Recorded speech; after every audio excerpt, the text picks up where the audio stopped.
사랑하는 영락교회 지체들에게 주 안에서 평화 인사를 전합니다. 오늘은 2022년 2월 3일 목요일입니다. 오늘의 묵상 본문은 출애굽기 20장 15절의 말씀입니다. 오늘 본문 말씀 20장 15절의 말씀은 도둑질하지 말라라는 말씀이죠. 우리 10계명을 나누고 있는데 8계명에 해당하는 도둑질하지 말라라는 말씀입니다. 오늘 말씀의 본문은 로카노브라는 말인데 아주 단순한 말이죠. 로라는 건 이제 부정어고 카노브라는 게 훔치다라는 말인데 영어로 하면 you shall not steal 이런 거죠. 남의 것을 훔치지 말아라라는 말씀입니다. 근데 이 도둑질하지 말라라는 말씀의 뜻은 아주 깊죠. 우리 성경 전체를 흐르고 있는 아주 중요한 말씀입니다. 우리 먼저 도둑질 카노브라고 하는 말은 두 가지 뜻이 있는데 하나는 휩쓸어가다, 뺏어가다 이런 뜻도 들어있고 속이다, 몰래 가져가다 이런 뜻이 들어있습니다. 두 가지로 나눌 수 있겠죠. 하나는 이웃의 소유를 강제로 빼앗는 것입니다. 주인의 허락, 동의 없이 권한이 없는 자가 가져가는 일체 행동, 이게 도둑질이죠. 뺏어가는 것, 남의 권리를 침해하고 이득을 취하는 것. 그래서 이웃의 소유라는 것은 출애굽기 22장의 말씀에 보면 남종과 여종, 의복, 가축, 곡식, 폐물 모든 것에 해당되는 것으로 말씀하고 있죠. 또 남의 돈을 꾸어서 갚지 않는 것도 도둑질로 분명히 정의하고 있습니다. 또 하나는 남을 속이는 것이에요.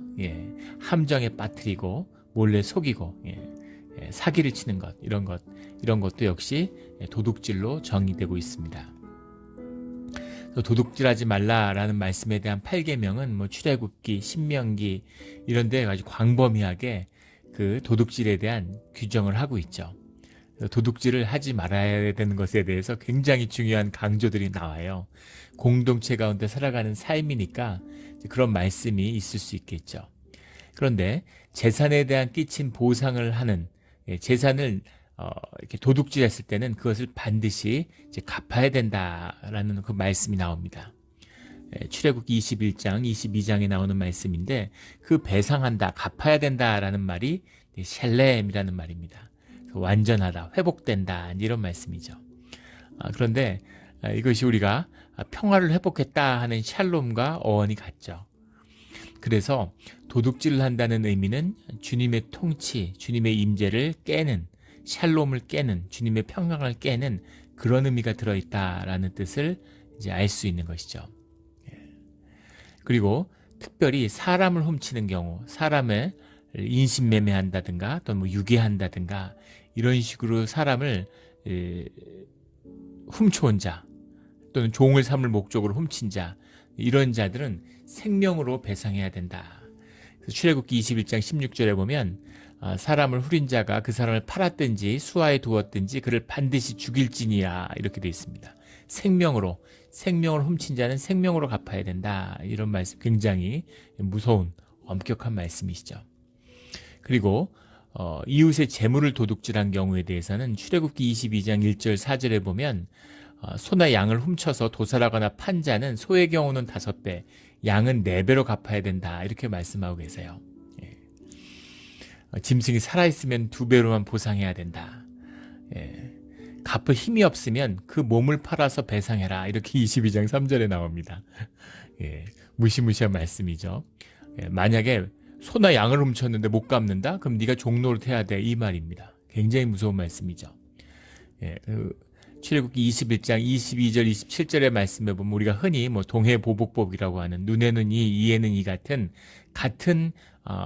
배상을 해야 되는 그런 규정을 두고 있어요. 그게 원칙입니다.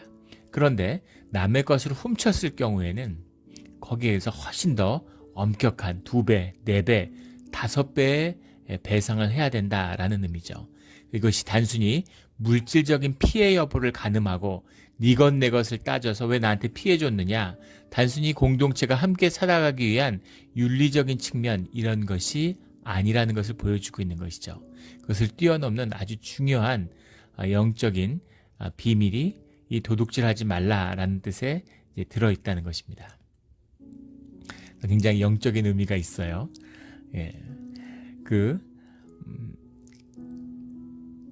고의로 주인이 자기 짐승이나 다른 사람을 목장이나 밭에 자기 소나 양을 풀어가지고 꼴을 뜯게 했을 경우는 제일 좋은 곳으로 배상해라. 이런 말씀이 출애굽기 22장 5절에 나오죠.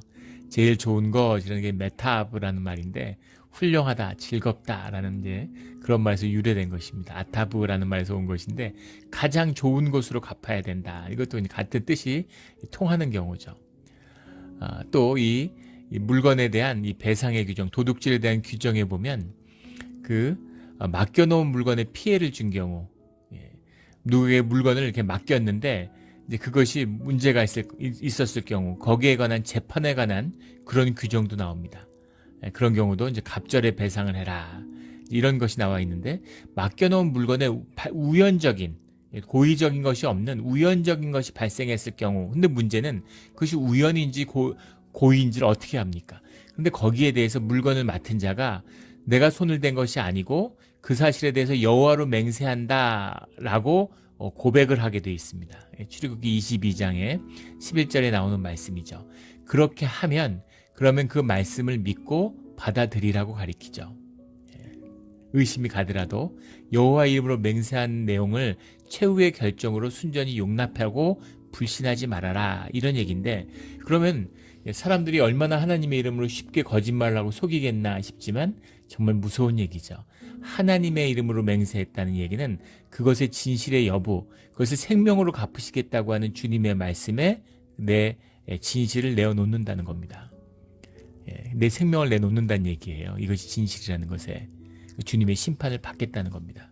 그러면 인정해줘. 그거는 진짜로 받아줘야 돼. 이런 이야기죠.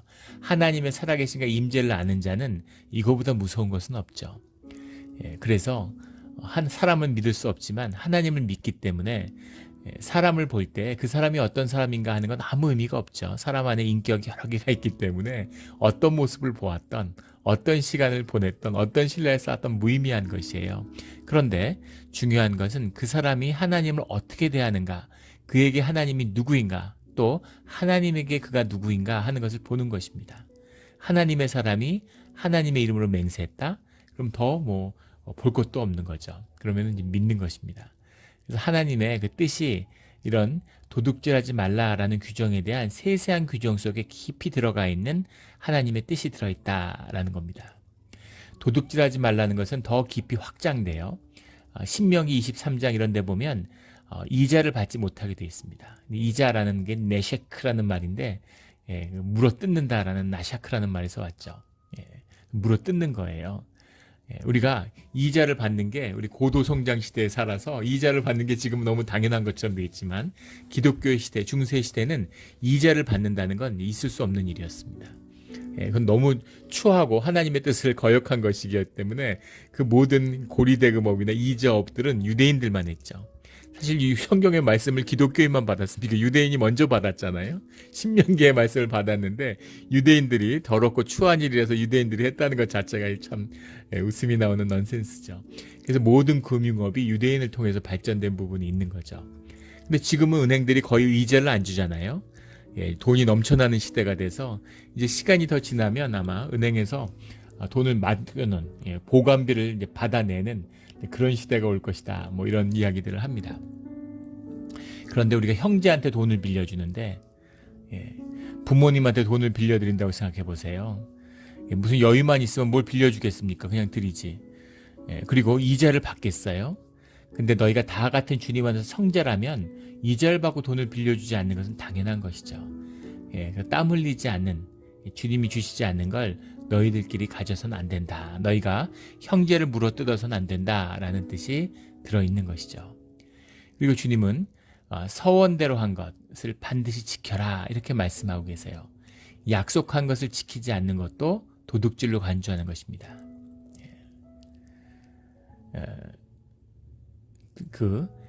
또 이웃의 생명과 같은 남의 것을 그 빛을 채무자가 빛을 가져올 때에도 그때도 신명기 24장에 보면 6절에 맷돌을 가져오지 마라. 그 윗짝이나 그런 것들을 들고 오지 마라. 이렇게 이야기하고 있죠. 생명과 같은 소유를 채권으로 위협하는 일 그런 것을 해서는 안 된다. 그것은 생명을 취하는 것이다. 이렇게 분명히 금지하고 있습니다. 그리고 특별히 이제 사람을 도둑질하는 것, 이제 이런 것에 대해서는 이제 절대 안 된다라는 것을 분명히 말씀하고 계시죠. 생명의 대가를 치러야 된다. 뿐 아니라 예레미야 23장에 가면 30절에 나 여호와가 말하노라. 서로 내 말을 도둑질하는 선지자를 내가 치리라. 말씀을 도둑질하는, 도둑질 중에 주님의 말씀을 도둑질해서 그것을 자기 것처럼 써먹는 거짓 선지자들에게 하나님이 치시겠다, 심판하시겠다, 이렇게 말씀하고 있는 것입니다. 똑같은 이 가나브라는 표현이 사무엘 하에도 나오죠. 압살롬이 어떻게 마음을 도둑질했다, 이스라엘 사람의 마음을 도적질했다, 이런 표현이 나와요.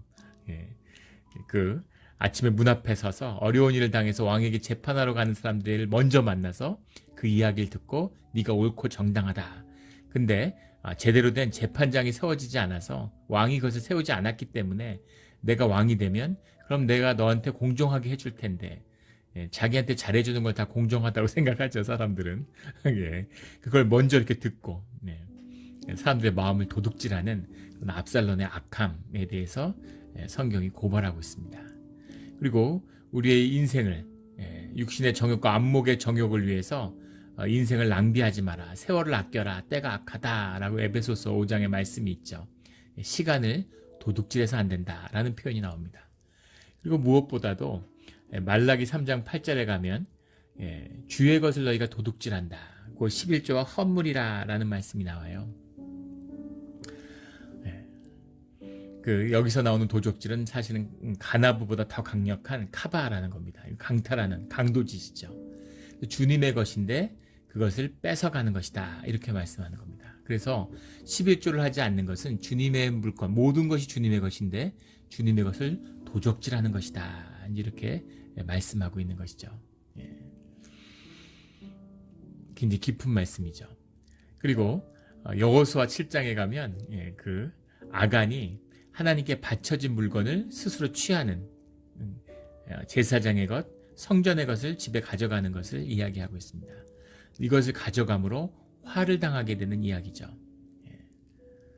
절대 하나님께 바쳐진다는 것은 하나님이 사실은 우리가 하나님 앞에 죄로 인하여 진멸당해야 되는데, 하나님께 드린다는 건 우리 모든 것이 하나님께 속하였다라고 하는 의미도 있지만 동시에 진멸해야 될 우리가 우리의 죄를 대속한다는 의미가 들어있습니다. 속죄의 의미가 들어있죠. 그래서 진멸당해야 하는 것, 주님이 모든 것을 진멸해야 되지만 모든 걸 진멸하지 않고 10의 1을 주님께 드림으로 10의 9를 살려주시는 뜻이 들어있어요. 근데 그 10의 1을 내가 취하면 너도 진멸한 대상이 되는 것이다. 자기도 바친 것이 됨이라, 이런 말씀이 나오는데 아주 무서운 말씀, 깊은 영적인 묶임의 의미가 그 안에 들어있다는 겁니다. 가롯 유다의 얘기를 나올 때는 그가 돈깨를 맡았는데, 그런데 주님께 향유를 부은 그 여인을 비난하는 그 가롯 유다의 마음, 사실은 그 마음이 돈을 향해 있다라는 의미로 그렇게 성경은 고발하고 있죠. 이것이 도둑질에 대한 성서적인 의미입니다. 그래서 도둑질하지 말라라는 것은 이제 굉장히 깊은 것이죠. 우리가 잘 알고 있는 어거스틴의 고백록에는 유명한 일화가 나오는데, 도둑질에 대한 그런 어거스틴의 고백, 깊은 통찰입니다. 어거스틴이 무슨 고백을 하냐면, 젊었을 때 아이들하고 어울려가지고 과일이죠. 과일을 이제 서리하는 그런 도둑질을 하러 다녔다는 거예요. 어릴 때 그런 거 많이 하잖아요. 그런데 그것을 깊이 이제 어거스틴이 묵상을 합니다. 그래서 그 도둑질의 본질을 두 가지 갖다 자신이 경험했던 자신의 도둑질, 그 서리, 도둑질이라고까지 안 하잖아요. 애들이 서리하고 또 어른들도 그냥 관대하게 봐주는 경우들도 있죠. 애들이 하는 거니까. 근데 그 깊은 곳에 무엇이 있었냐면, 그 하나는 죄 자체를 즐기는 것이 안에 있었다라고 어거스틴이 고백을 합니다. 죄 자체를 즐기는 모습, 우리가 육신의 죄성을 갖고 있기 때문에 죄를 즐기고 죄를 좋아하는 마음이 있다는 거예요. 그래서 훔치는 것이 재미있고 좋았다는 거죠. 저희 중고등학교 때도 이제 그런 경우가 있었어요.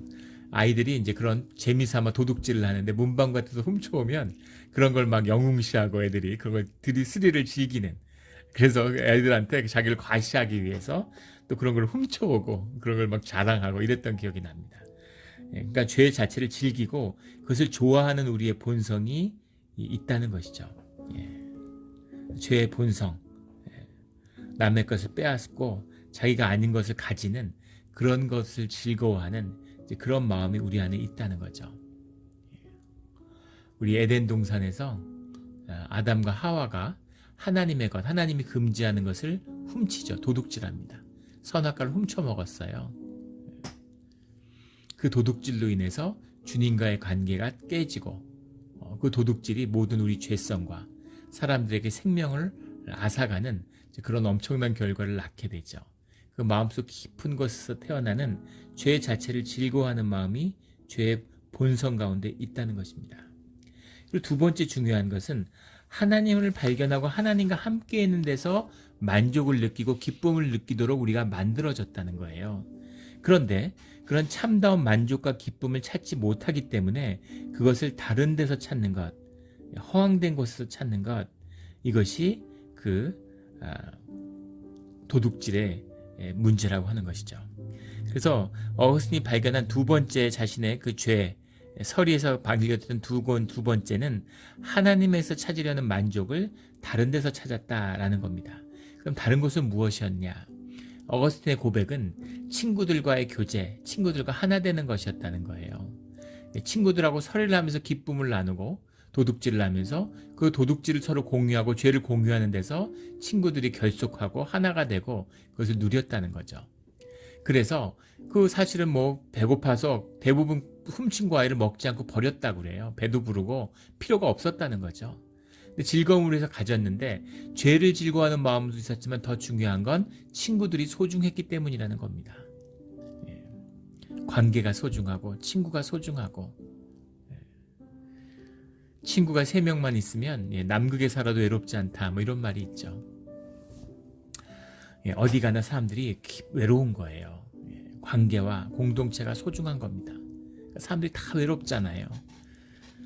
그런 관계, 교제. 그런데 사실은 그것이 허황된 것이고 그 안에서 참된 기쁨을 찾을 수 없었기 때문에 수많은 관계, 명함을 뭐 수만 장을 찍고 연말에 연하장을 수천 장을 보내고 친구가 3,000명이라고 전화기에 기록된 친구 전화번호가 그 삶이 허황되고 공허한 것이죠. 그것을 만족시켜 줄 수 있는 그 관계의 중심과 비밀은 주님 안에 있는 것이다 라는 것을 어거스틴이 고백하고 있는 것이죠.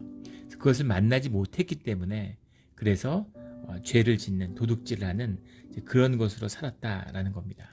자신에게 주어지는 주님이 주시는 것이 아닌 나의 본성인 욕심과 욕망에 사로잡혀서 무언가를 가지려고 하는 것, 이것이 이제 도둑질인 것이죠. 예전에 제가 이제 공부를 마치고 한국에 갔는데 한국에 들어가니까 이제 여러 가지 유혹이 많았어요. 예, 뭐 학교에서 이제 강사도 하고 그런데 그 뭐 돈이 안 되죠.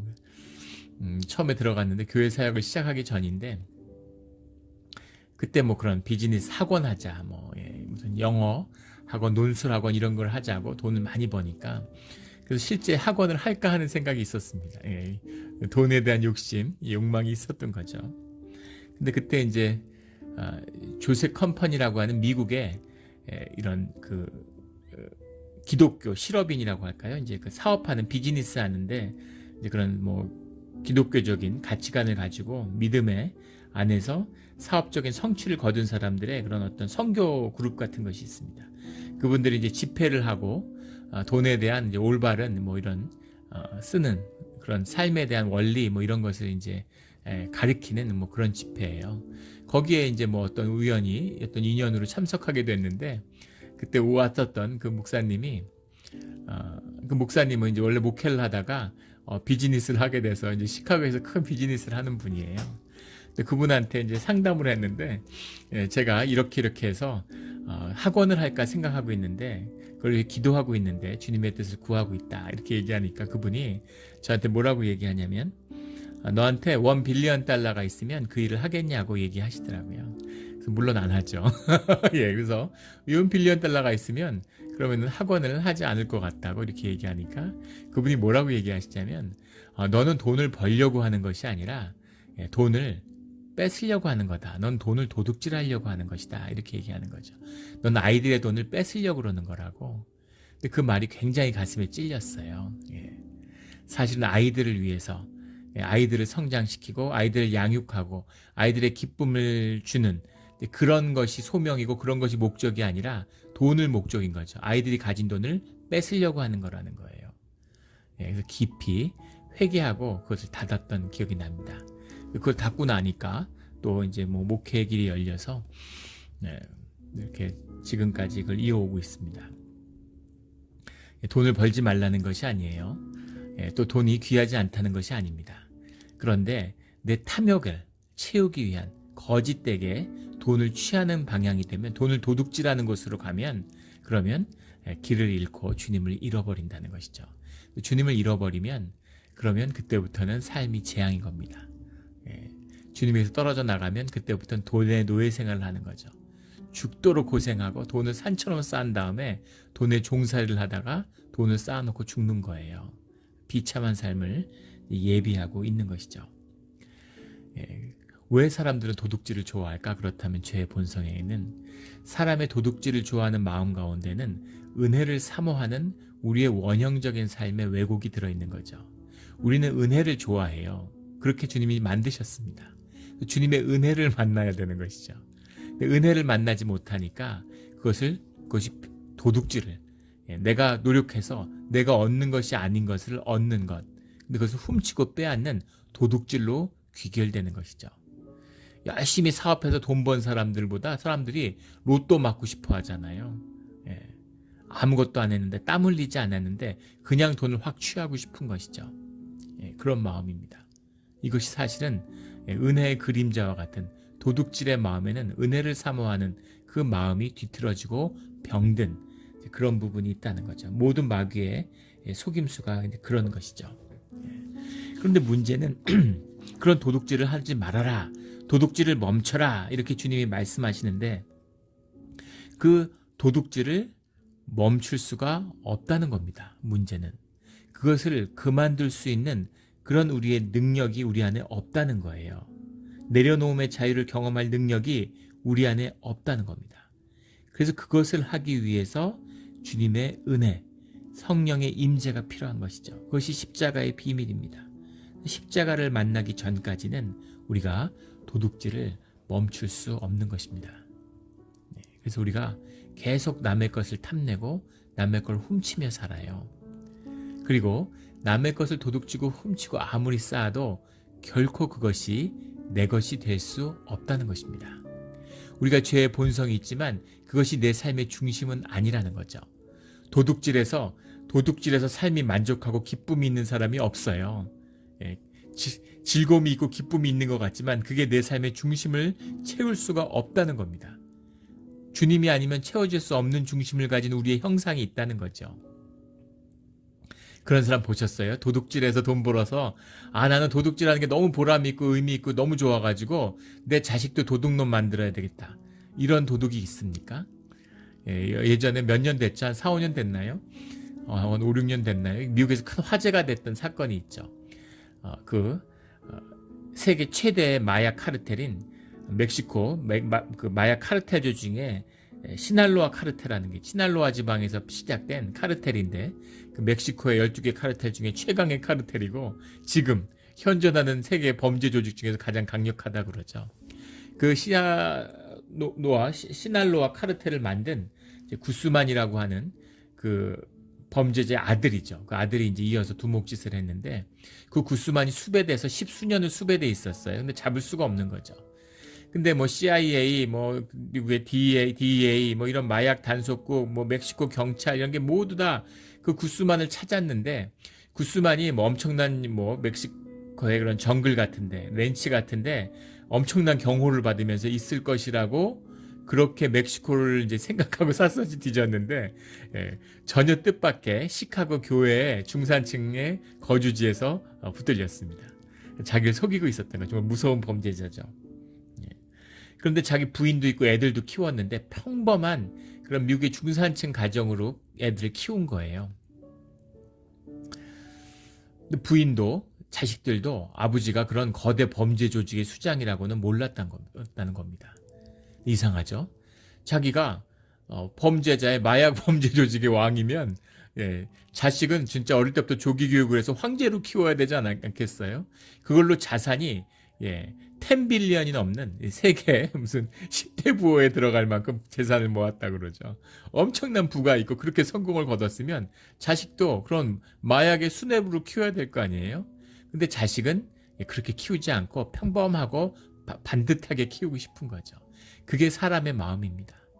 자기가 도둑질이고 나쁜 놈이지만 자식은 아주 선하게 반듯하게 깨끗하게 키우고 싶은 거예요. 이게 우리의 본성 가운데 중심 가운데 그런 우리의 소망이 있다는 것입니다. 결코 도둑질로는 채워질 수 없는 그것이 우리 중심에 있다는 겁니다. 그리고 도둑질하는 것이 결코 내 것이 될 수 없다는 것. 내 것이 될 수 없다는 것은 내가 누릴 수 없다는 것입니다. 내 유업이 될 수 없다는 것이죠. 그 비밀이 이 도둑질하지 말라라는 이 계명의 가르침 가운데 들어있어요. 윤봉길 의사, 상해 홍구공원에서 침략자들에게 폭탄을 던졌던 윤봉길 의사는 지금도 사람들에게 칭송을 받고 지금 독립기념관 관장이 윤봉길 의사의 손녀죠. 그 손녀까지도 그 유업을 누리는 것입니다. 사람들이 전부 다 고마워하고 그 은혜를 자식이 자자손손이 누리는 것이죠. 근데 송병준, 무슨 이완용 이런 을사오적의 자손들은 어디 있습니까? 어딘가 숨어 살죠. 어딘가 숨어 살아요. 송병준이 조선 최대의 갑부였는데 을사오적이었죠. 나라를 팔아먹었으니까 얼마나 돈이 많았겠어요. 도둑질을 해서 몰래 팔아먹었는데. 그런데 그 손자가 증손자가 일본에 살고 있다 그러죠. 한국에 살 수가 없으니까 다 외국에 도망가서 사는데 신분을 숨기고 사는 거예요. 일본 사람들이 잘해줬을까요? 택도 없는 소리죠. 일본에서도 사람 대접 못 받고 한국에서도 사람 대접 못 하고 숨겨서 사는데 한국에서 무슨 아버지 이름으로 된 땅을 찾으려고 그러다가 결국 실패하고 또 일본에서 일제시대 때 홋카이도 최대의 땅을 소유했던 게 송병준이라고 하죠. 그 땅을 되찾아보려고 뭐 이렇게 하는데 잘 안 되죠. 그걸 쉽게 주겠습니까? 한국에 아예 법으로 못하게 돼 있고 일본에서 어떻게든 찾아보려고 하는, 근데 그 자자손손이 비참한 삶을 사는 거예요. 물론 뭐 감춰둔 돈이 있고 뭐 금덩이가 있어서 잘 먹고 잘 살았겠지요. 뭐 그랬을 수도 있을 겁니다. 그러나 결코 그 도둑질하는 것이 유업이 될 수 없다는 것이죠. 누리지를 못한다는 겁니다. 이 비밀이 도둑질하지 말라라는 십계명의 비밀이죠. 만나의 비밀입니다. 주님이 먹이니까 그걸 먹고 살아라. 남의 거 도둑질하지 말아라. 너에게 준 땅이 있다. 그 땅을 지켜라 라는 거죠. 남의 땅을 훔치고 빼앗지 말아라 라는 주님의 말씀이고 그 안에 깊은 은혜가 있다는 겁니다. 11조를 하지 않으면 주님의 것을 훔치는 것이다 이렇게 말했는데 말락에서 말씀하시죠. 너희가 한번 그렇게 해봐라. 너희 것에 복이 쌓을 곳이 없을 만큼 채우는지 안 채우는지 한번 시험하여 보라 이렇게 말씀하시죠. 그렇게 말씀하시는데도 주님의 선택을 한 번을 하지 못하는 그런 오늘 타락한 종교, 기독교의 모습이 우리가 만나는 교회의 모습입니다. 주님의 말씀을 만나고 살아계신 주님의 인도함을 만나고 도둑질을 멈추고 주님의 은혜로 살아가는 법을 배우는 그런 우리의 삶, 오늘 하루의 삶이 되기를 주의 이름으로 축원합니다. 아멘. 함께 기도드리겠습니다. 하나님 아버지 감사합니다. 저희가 모두 도둑놈들입니다. 주님의 것을 훔치며 살았고 또 이웃과 세상의 것을 훔치며 살려고 늘 도둑질하기에 애썼습니다. 그런데 별로 훔친 것도 별로 많지 않고 또 훔친 것도 누릴 수 없음을, 그것으로 더 귀중한 내 삶을 내 스스로 도둑질한 것임을, 주님이 주신 생명을 도둑질한 것임을 이제는 압니다. 정말 한없이 후회스럽고 부끄럽지만 주님께 돌아왔사오니 주님의 은혜 가운데 그 도둑질을 멈추고 주님이 주시는 것을 먹고 마시며 주님의 유업을 누리는 그런 자유한 삶으로 인도하여 주시옵소서. 모든 것이 은혜입니다. 도둑질이 끊어지는 것도 주님만이 하실 수 있는 주님의 은혜인 것을 고백합니다. 감사합니다. 은혜가 충만한 오늘 하루가 되게 하여 주시옵소서. 감사드리며 예수 그리스도 이름으로 기도드렸습니다. 아멘.